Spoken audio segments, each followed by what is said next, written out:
Hi, I'm here with Joanna Wiebe, the founder of Copy Hackers, and I'm really excited to finally get a chance to talk to her. I've been following her blog for a while. She's incredibly good at, taking web copy and transforming it. Um, but she's also a pretty successful online course creator. And, we're always looking to talk to people that first started off as writers and, then went on to build, online courses. How long would you say you've been a when did you first self-identify as a writer? Little. Little. Like when could I first Yeah. start putting my pen on a Yeah. paper, right? Yeah, when I was very, very young. I didn't identify. I don't think Yeah. anybody, I think it's a hard thing to get Yeah. to a place where you're like, I'm a writer, like saying it Yeah. without even putting that voice on, like just saying it Yeah. in a real way is harder, but I know that I became a writer very young. I Yep. just I think a lot of us respect the title of writer so deeply, and given that you can't earn like a Yeah. a degree that says now you're called a writer, Yep. like a doctor can respect other doctors, they Yep. can also become one, or she can also like technically become one, where the Yeah. world says, "Yep, Yep. you are."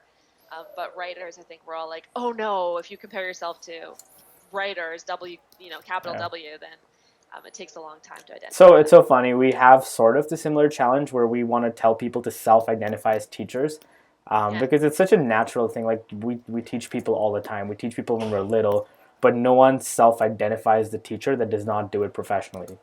Mm. Um, Yeah, I think that's tough too. I mean, when I think, even when you say that, like my dad was a teacher yeah. and he worked really hard to become one. Yeah. Like I saw him go through university, go back to school, and so you think, wow, okay, Yeah. takes hard work to be a teacher.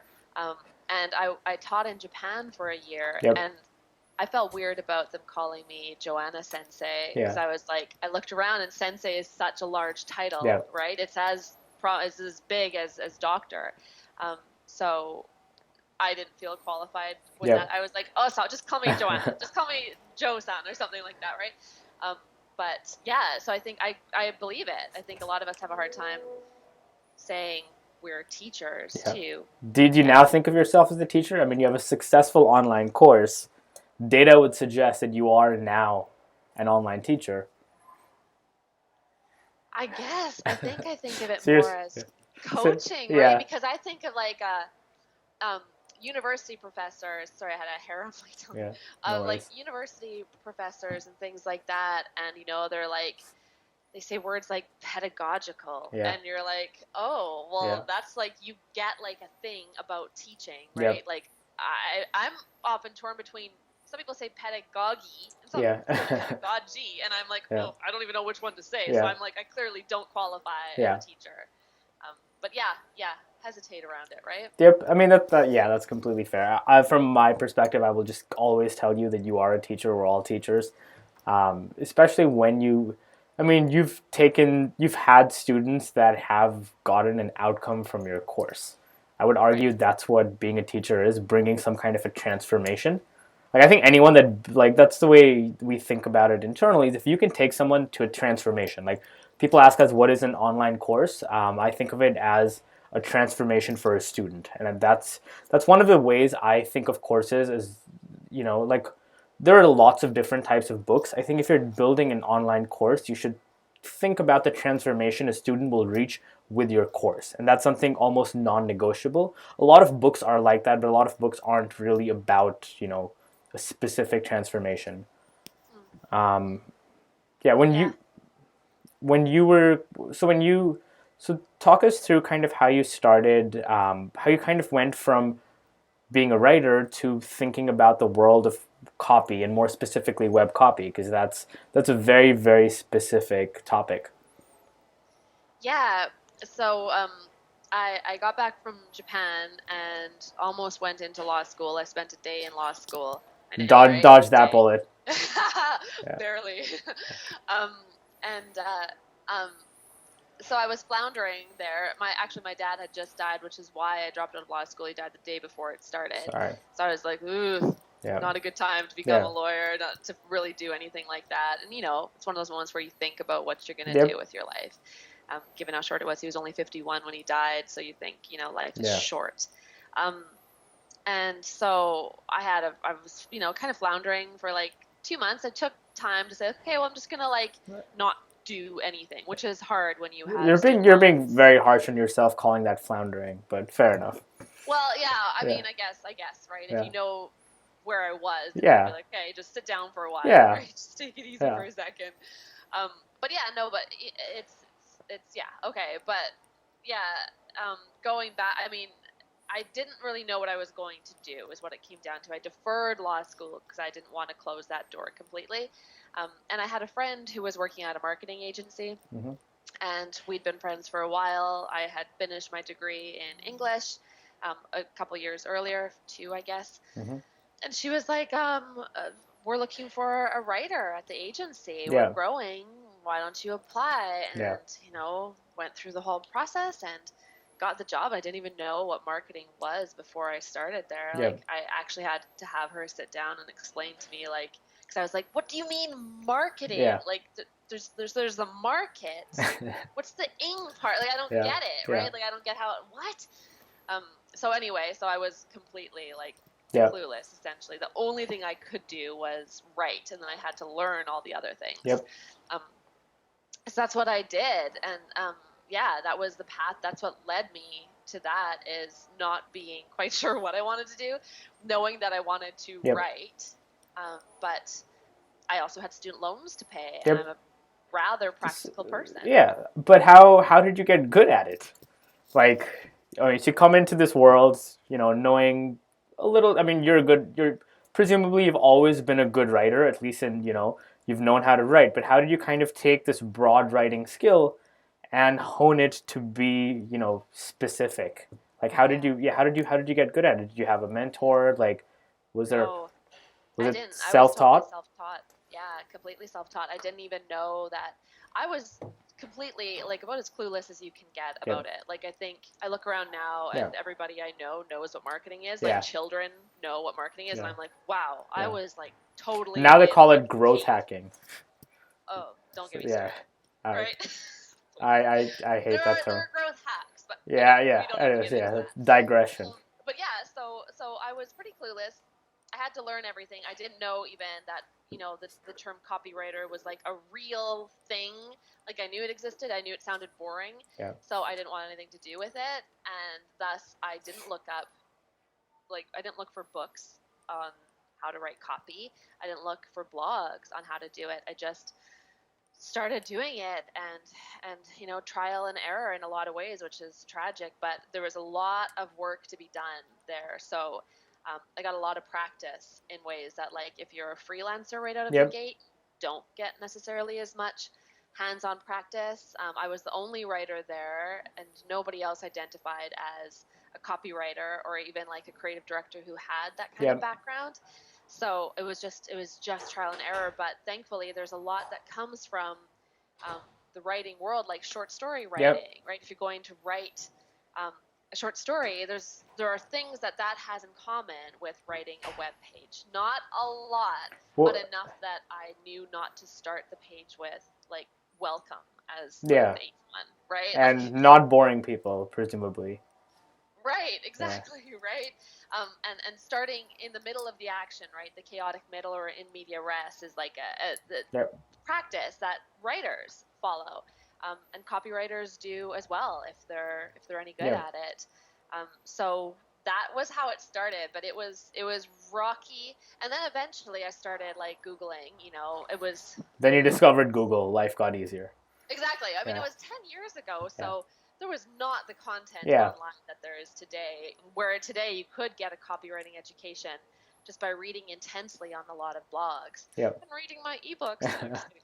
Um, you could get an education online without having to do very much, and that didn't exist. So I had to do a lot of Googling and hoping and praying and trying to get those keywords right to find exactly what I was looking for. And And thankfully, Brian Clark at Copyblogger had started up. He and a few others. Michael Stelzner, who does Social Media Examiner, was at the time a white paper writer. That was his thing. So he was one of the ones that I followed. So I started to get an education online, but I didn't know who Gene Schwartz was. I didn't care about David Ogilvy. I didn't know John Caples. Like there was this history of copywriting that I knew nothing about. So how did that work out? I'd say it worked. I'd say it worked out okay. So talk me through this transition of going from being self-taught to teaching others. Like, one, at what point did you start to do that? And secondly, was that hard in terms of, I guess, your own psychology? Because a lot of people, that's a barrier they have to overcome. Just feeling like, hey, I've learned a lot, but I don't know as much as X, Y, Z. Who am I to teach? Like, did you ever wrestle with that internally? Oh, I still do. Yeah. Totally. I think you always probably will if you actually respect your audience and care about your craft. I think it's natural to do that. But I mean, how do you get to the point where you're comfortable teaching? I mean, or at least talk about your story. At what point did you start teaching people? I think it was initially through writing. Did the blog came first, then the ebooks, right? Or yeah, well, so you do bits of teaching in organizations anyway, right? So I liked to take a sort of leadership role at Intuit. So I moved from the agency to the tech software giant Intuit, and there I liked to host what we called fireside chats. I created them, and we would sit around and we would take like an Apple ad and discuss, right? I would lead the discussion. And I really, really enjoyed it. I really loved the talking part, working through ideas.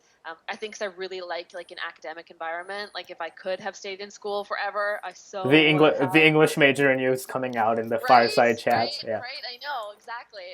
So all those things where you just want to sit around and think, right, and talk about something thoughtful, where you like come out of it, like you say, transformed. And so anyway, so I would do things like that and other sorts of like best practice sessions that you would put on at Intuit. And then when I left, I left because I was interested in the Hacker News community. You're familiar with it? Most people are, I think, at this point, if you're in a tech startup world.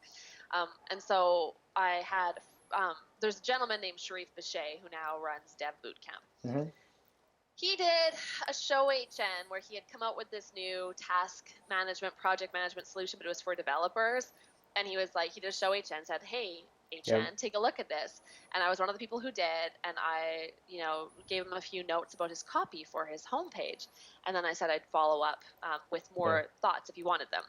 And he was so cool. I did. And a couple weeks later, so I sent him a PowerPoint deck with like, here are your value prop. It's really jargony and all those sorts of things.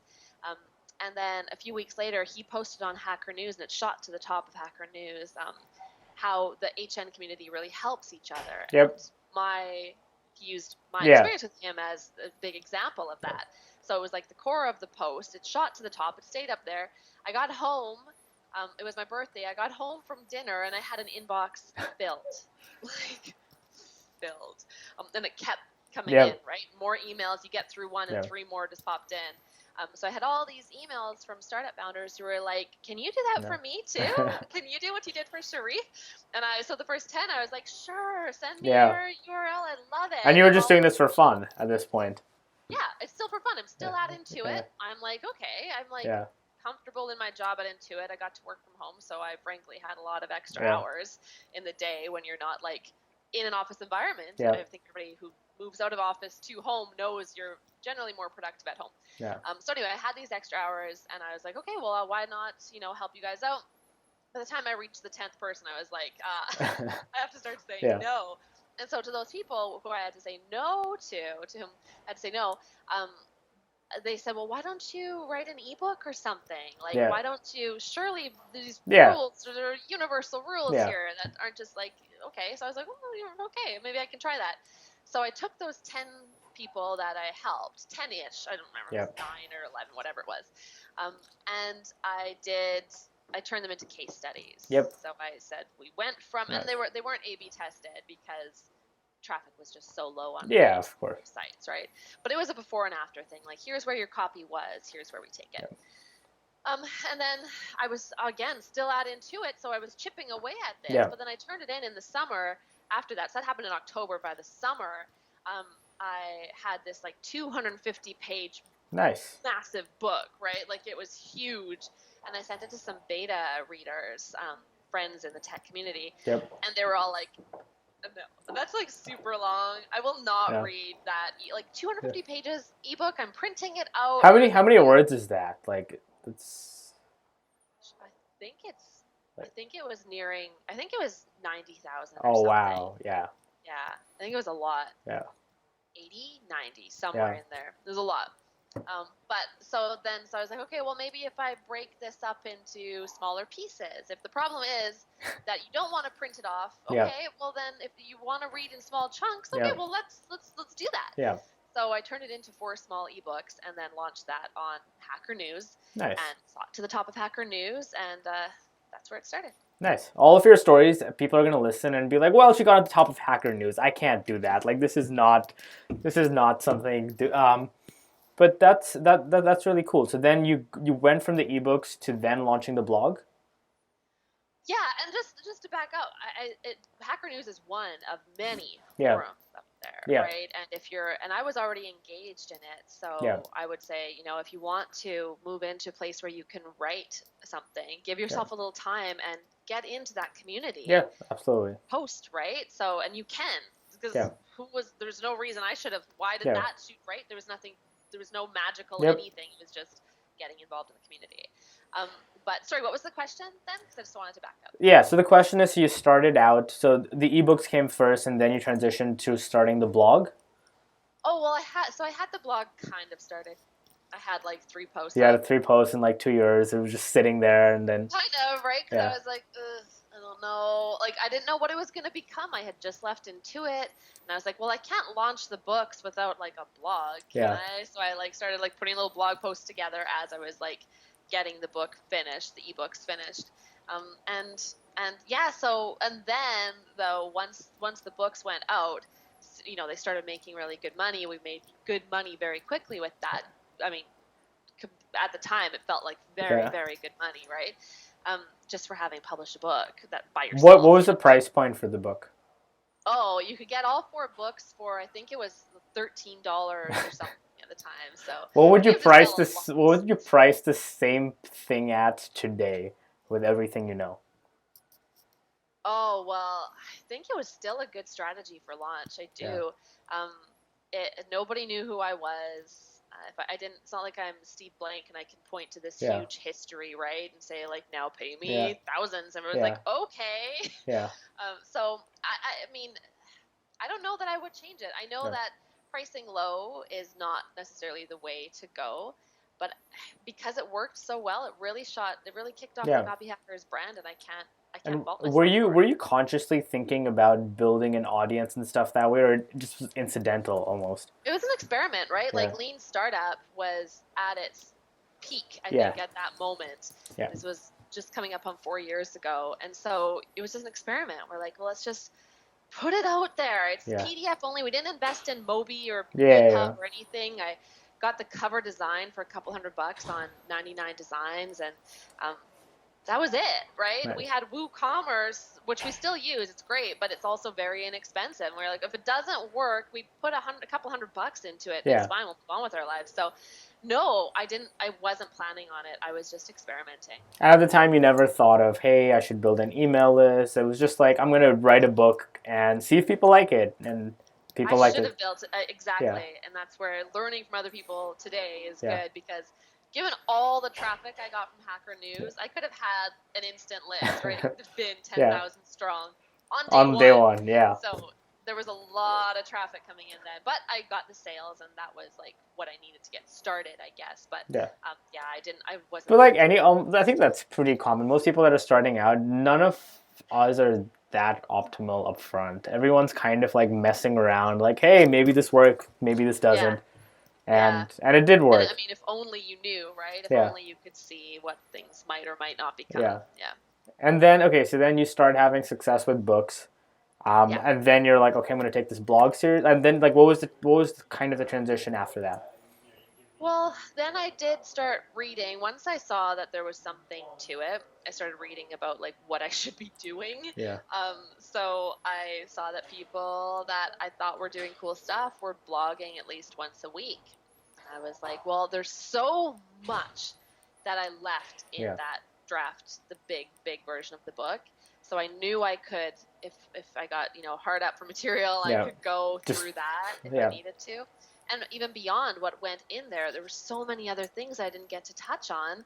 And then ongoing thoughts that you have and tests and all the things you're learning about that, yeah, it just made sense to start blogging once Yeah. a week. And I kept that schedule for, I think, about 3 years. And only recently have I really cut back on the number of blog posts I put out. Yeah, that's cool that you went through all of this without, a lot of people I think overemphasize the idea of a formal training, but and I'm sure in the process of one releasing this and also teaching this, you probably learned a ton in the process of just putting together the book, right? Oh, yeah. Yeah, but the problem with not learning from someone else is you have to earn all those scars yourself, and it's a bloody mess. I'd rather learn from someone else's scars and not have to get them myself. But I would imagine that for a lot of the people you're writing to, the fact that you one learned that stuff yourself, two did not have, specific formal training, almost probably made you more relatable in some way, I would guess. Maybe. I mean, I wasn't quoting anybody other than like other tech startups. So I Yeah. think that there was some credibility there. I didn't know who I didn't know. I didn't know what I didn't know. And that's like that Natalie Portman Harvard speech Yeah. that she gave, right? Where she's Yeah. like, ignorance is sometimes good, right? I didn't know. And so I just went out and did it. And I said things and they were honest and real. And that was it, right? Yeah. As someone else who was formally trained and knew all of the things probably would have said things and done things very differently than I did, and maybe it would have worked for them. Yeah, no, I think I think the lack of formal training can be such an advantage. Like it's just, especially in relatability and like just having your audience care about you because they can relate to you, as opposed to someone that had the training that they don't have. Right. Yeah. Yeah. I think so. I think that's probably true. Yeah. Yeah. So then at what point did you kind of take this? You had a blog, you had books. At what point did you start thinking about building a course? Was it entirely driven by demand from students, or is it something you've always wanted to do? No, it was driven by demand. So there were a lot of people who wanted to take it to the next level, right? Yeah. So the Copy Hackers ebooks, I think I had 5 at the time that I had 5. So the core 4 plus a sales page book.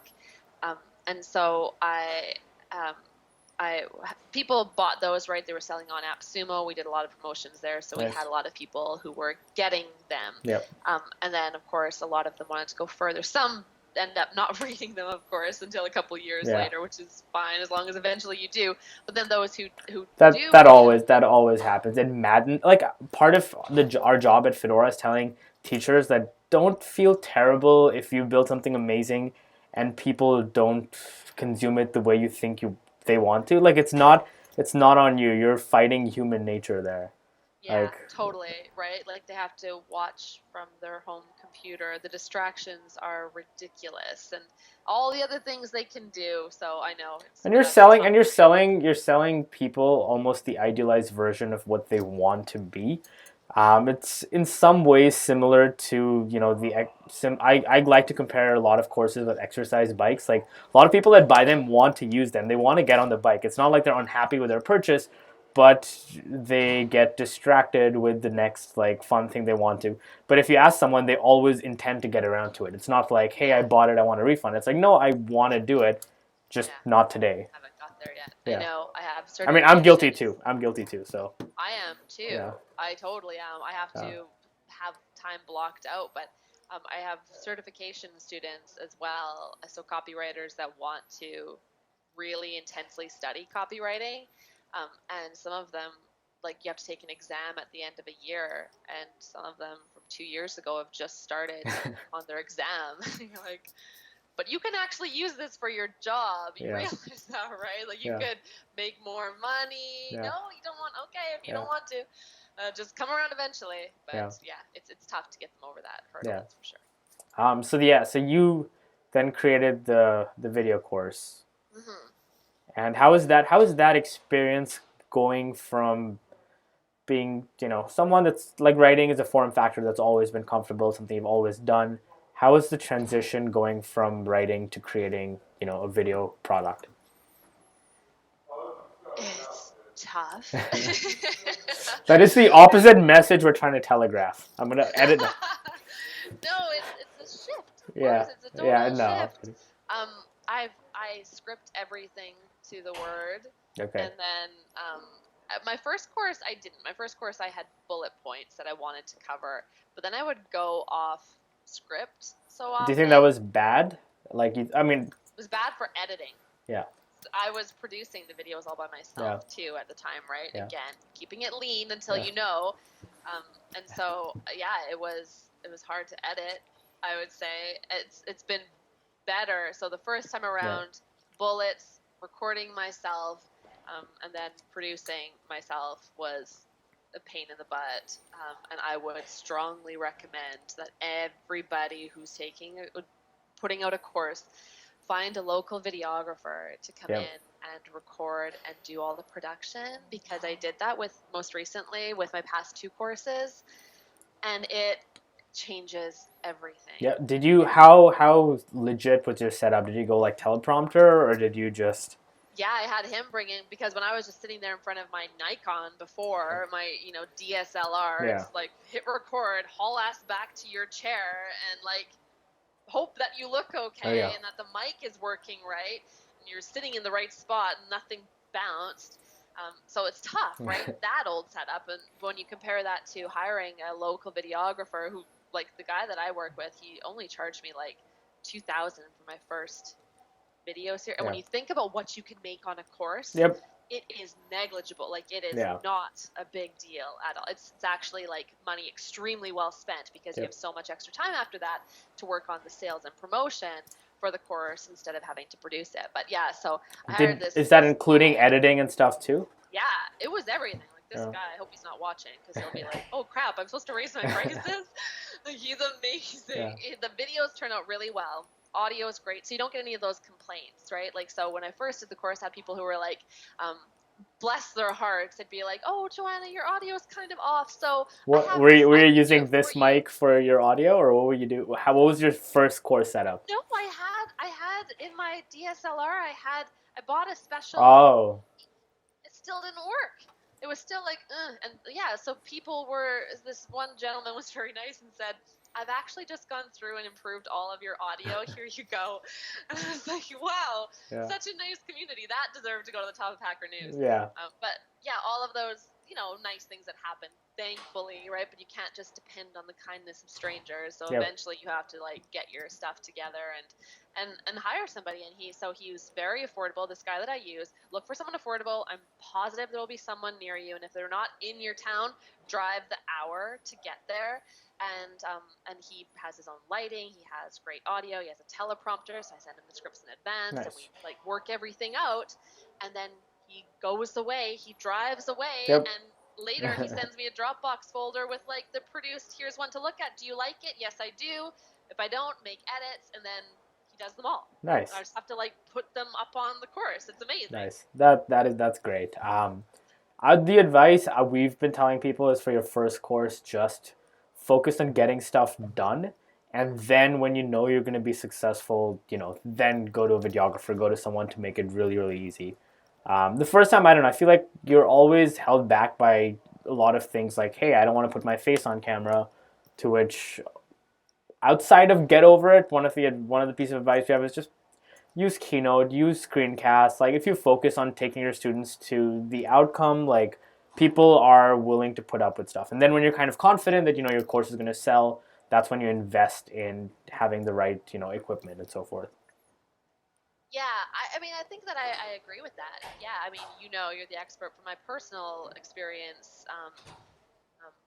I guess it depends. If you're at a place where you're ready to make a course, Yeah. and it depends on your brand too, right? Like I know that I don't want the Copy Hackers brand Yeah. to look different from what I want it to look Yeah. like. And I was producing things that didn't accurately reflect my brand. So for that, I thought that the money was... Yeah. I think the other interesting thing to talk about is the economics of courses. Because if you make kind of okay money selling books, you will make great money selling courses. Yeah, which totally. probably means that, you know, you can afford to spend more than you think you can just because of the economics of courses. Is that something how much did you think about, how much of that was something you realized after you built the course versus like something you always knew but, you know, only actualized after you build a course?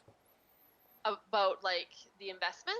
No, just the fact that, you know, courses can be so much more profitable than books. Because a lot of other authors I've talked to have been like shocked when it's like, hey, you know, my book I had a brand name publisher. I was on the top of Amazon for whatever category, sold, you know, many thousands of books, some of them 5-figure books, whatever. I built a companion video course that I spent 5% the time on, and that has made 8 times more money. Totally. Yeah. Is that something that you knew, or you like it just something that you discovered?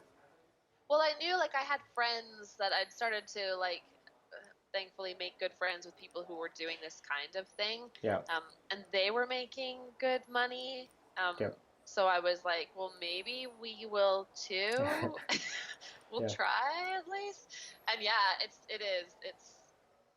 it's shocking, especially when you consider, like I do this math all the time, not on sales pages for the course, but in my head, I know for sure that reading a page takes 5 minutes. Yeah. On average, it comes down to. So if you have a 50-page book that you've written, 50 pages is a short book. Yeah. But if it takes about 5 minutes per page, about 45 minutes, and you think about the length of courses, you couldn't sell an ebook for $399. Yep. But you could read the exact same ebook out on camera, break it up into videos, sell it for $399, and the book itself would only be max $39. And then people would be like, $39 for a book? Yeah. Right? Like they'd be shocked that they have to spend that much. Exact same information, different delivery, and so then there's a sense of increased value. Taking one step back, why do you think that is? I mean, I have theories too, but why do you think that is? Because it's not like people paying that much for a course are unhappy with their purchase. A lot, like most of them are. Yeah. So why do you think that is? The sense there must be an increased perception of value. I mean, when I think about it, you can take it even further. If we go back, take it further and say, why does an ebook cost anything less than a paperback or a hardcover costs? We weren't in buying a physical book. You don't think, oh, I'd like paper with words printed on it that I might learn from. You think I want the knowledge that's going to come from this, or I want the experience of reading it. But people refuse to pay full price for an ebook. It's the thing you want is still exactly the same, right?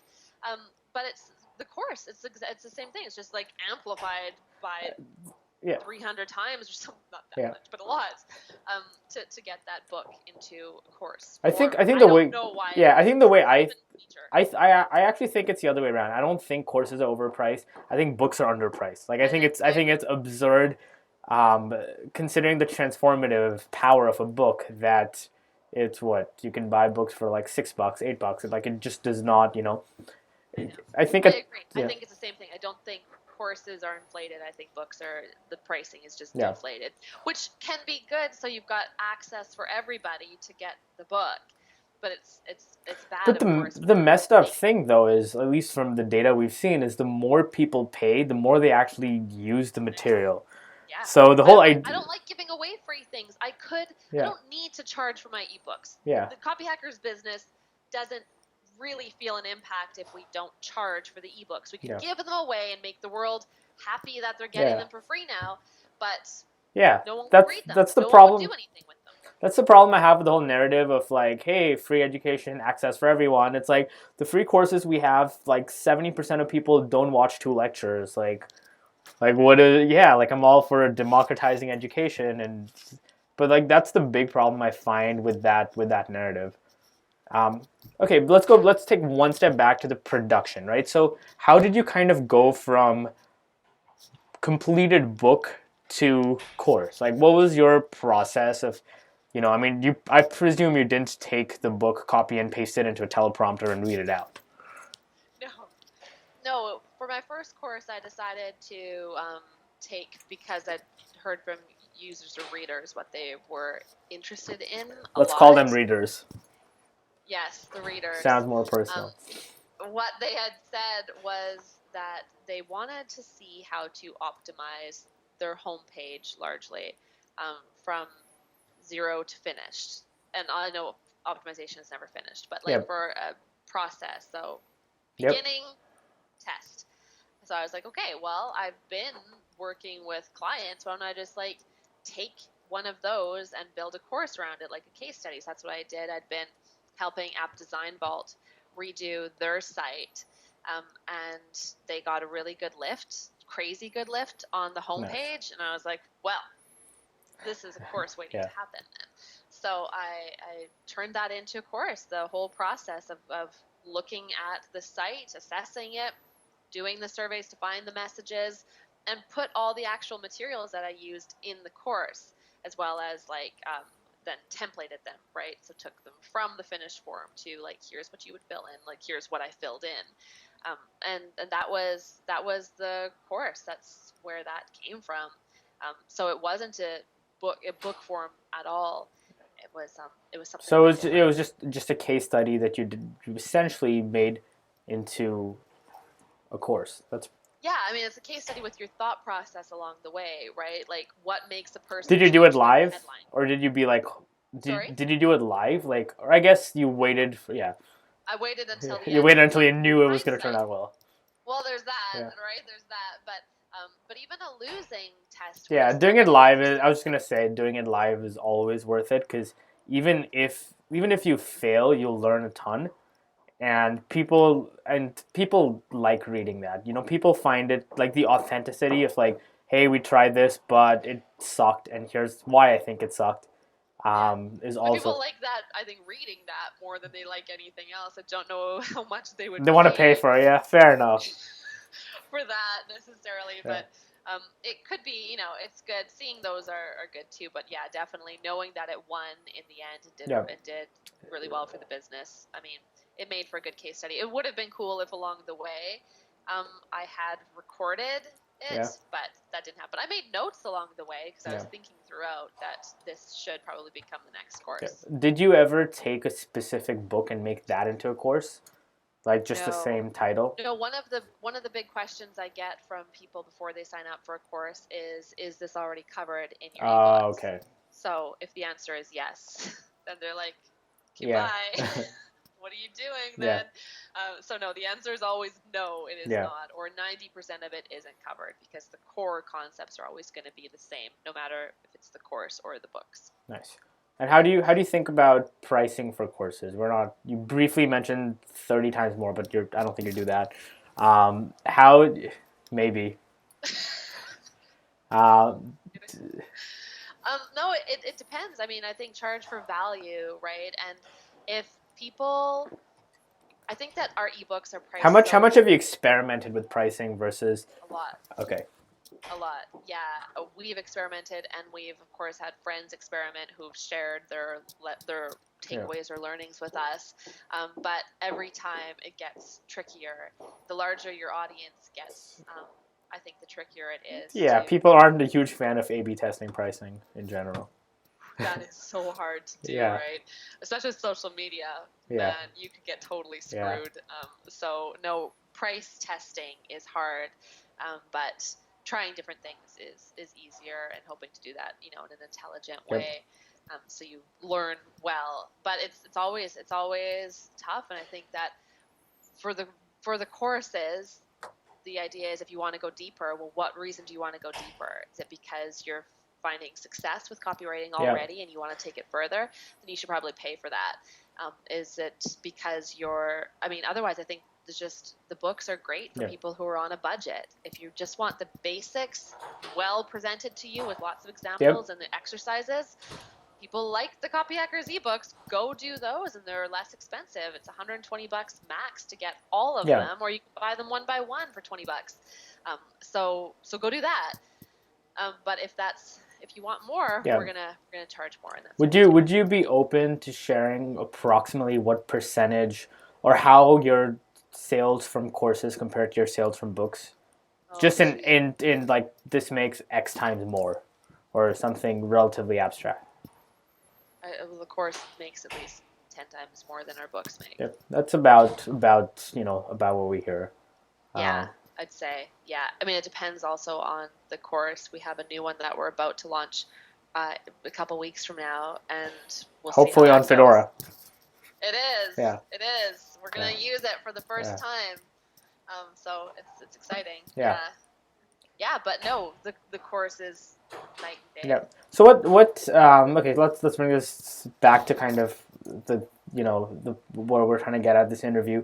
If you were to have advice for someone that was creating their first course, someone that has some degree of success with books, they're excited to do their first course, what would Joanna tell them about the mistakes you made and how to avoid them? So the videographer is definitely a very good one. Like, try and deal with as little pain as possible. What else? What other advice would you give people? I'd say write the sales page before you write the course. So know what you're selling before you get into it. Write a really strong sales page. Write the thing that you know will be easiest to sell. Like, just go to town on that sales page. And then by the end of that, you could make up your curriculum as you go through it, right? You're thinking through what people really want and the most powerful way to sell it, the way with the least amount of friction. So you've got all of that stuff, and then once you've written the page, now you know what product you have to make. I think you can do that, right? And of course, that page should be informed by more than you just sitting at your desk thinking, what should I present to sell today, right? But if it's informed by the right things, then go write the sales page, and out of that should flow that makes so much sense. Well, occasionally we do a 40-minute webinar where the goal of the webinar is to teach people everything about courses in 40 minutes. So it has to be super, super concise. One of the things we tell people is think about the transformation, which is a lot like the sales page, and your outline is no more than the steps you want people to take. And then you just start filling it out, and you have the scaffolding done. And that's exactly the same process. Yeah, it's true, right? You end up with that scaffolding, as you put it. Yeah, and then you don't put the wrong videos in. You don't waste time on the wrong lessons. Yeah. And how long does, at this point, now that you've gotten pretty good at this, how long would it take you to create a course?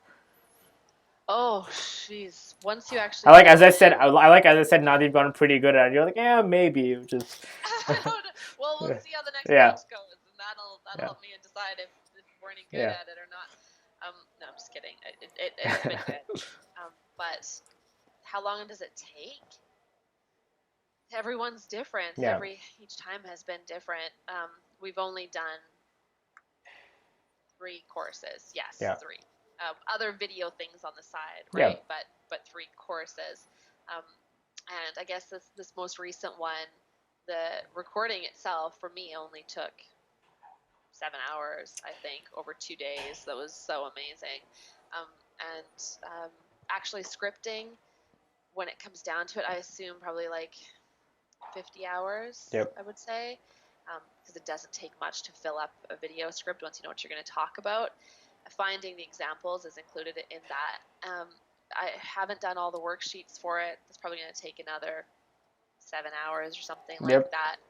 And then the sales page and promotions. The sales page is underway. Draft already done, of course, but largely underway now that we're using your system.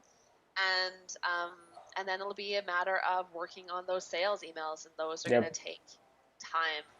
Lots of sales emails. Do not hold back on those sales emails. It's so funny how when people start out, at least what I've seen is, you're really, really worried about the content, but if anyone does courses long enough, it's like, the content is easy. I'll figure that part out. Take a couple hours. Yeah, it's all the stuff around it that's going to take a lot of time. Yes, if you want to sell it, if you want to launch this thing and sell it, those promotions, that'll take some work. Yep. Put the work in. It pays It's off. worth it. Six Yeah, figures, of course. Right? So I know we're running out of time a little. Yes. Before we go. So obviously, you know a lot about sales pages, writing effective sales copy. Um, Outside of buying your books and courses, which everyone should do, Yes. do you have any actionable tips for people writing a sales page for courses? And this is something I'd love to know about too. The one piece of advice I've heard of, and that's literally because people ask us questions. The only feedback I give them is, talk about the customer and not about you, because people don't care less about you versus what you can do for them. Um, Yes. Yeah. Tell me more such nuggets that I can pass off to other people and seem really smart. Wow, there are so many. Okay, Yeah. so when you're writing the sales page, true, right? Focus on what's in it for them is like the common Yeah. copywriter way of saying it, but yeah, it's focus on Yep. them. Don't talk about yourself. Yep. Only talk about yourself when you get to the point where you're presenting yourself as an authority. Yep. So you have to talk about yourself Yep. there, and you have to sell yourself there. Don't be afraid of selling Mm-hmm. on this page. This is the point of the sales Yep. page. So follow the practices of writing good sales pages. But one of the big ones, is getting that headline right. And that largely means that you have to sometimes prepare to have multiple sales pages or to modify your sales page as the launch goes on. But make sure that your emails drive intentionally to those sales pages, and that if I click on an email, it makes sense that I need to land on that page, which Do is you think about selling in the email, or do you think about the point of the email being to take someone to the sales page? It depends, but you have to set that goal, right? Yeah. So if your goal when you're writing the email is just to move people to the sales page, then get them there, right? Yeah. And a good trick for doing that is to follow that PAS. So problem, agitation, solution is a really good way to set people up, where the solution is understood to be largely on the sales page that follows. So the problem is how you set up Yep. the email, then you agitate the problem, or aggravate as some people say it, and then you give a bit of the solution, and then give the rest of it on Yep. that sales page right at the top. So that means that email has to drive intentionally to that sales page. If you write your sales page and you don't think about the emails that are driving to it, and by the way, it'll perform better if emails drive to it rather than like some random person visiting your site or something. So if you have to write them together, right? They have to be considered as like one big thing broken up into two different things. Yep. I'm just gonna keep looking at you until I'm just gonna keep looking at you to create the expectation that you have to keep talking. Shit, what else? What else is there?